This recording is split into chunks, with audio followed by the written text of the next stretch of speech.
Salam Indonesia. Anda menyaksikan berita terkini bersama saya Pradana Adiputra.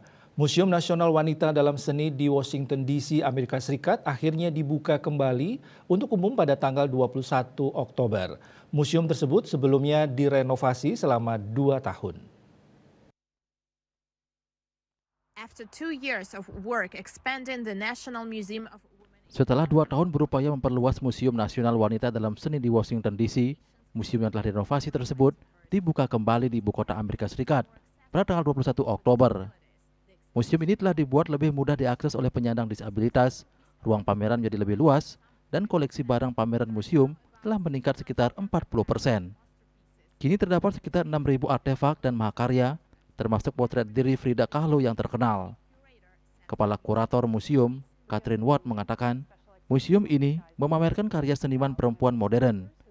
Ditambahkannya, museum kembali dibuka dengan pameran khusus bertajuk Sky is the Limit, yang berkisah tentang pematung wanita yang bekerja dalam skala yang sangat berani dan dengan rangkaian material luar biasa yang akan dipamerkan hingga akhir Februari. Dan sepanjang tahun pihak museum menghadirkan pameran baru dalam koleksi yang disebut Remix, yang merupakan 9 pengelompokan tematik karya seni sejarah dan kontemporer dari koleksi tersebut.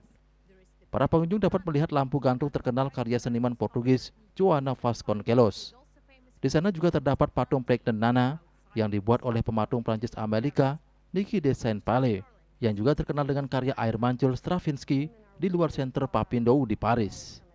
Parity or equality in the art world.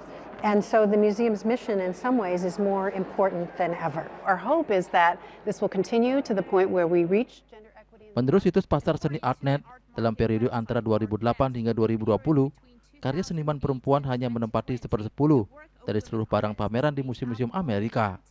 Para pejabat di Museum Nasional Perempuan dalam Seni berharap karya mereka akan mulai mengubah hal tersebut. Berita terkini bersama Minyak Kapun Ganapati, Usada Bali Keluarga Sehat. Update terus informasi Anda dengan subscribe dan like YouTube channel Bali TV @newsbalitv. Tetaplah bersama Bali TV. Salam Indonesia.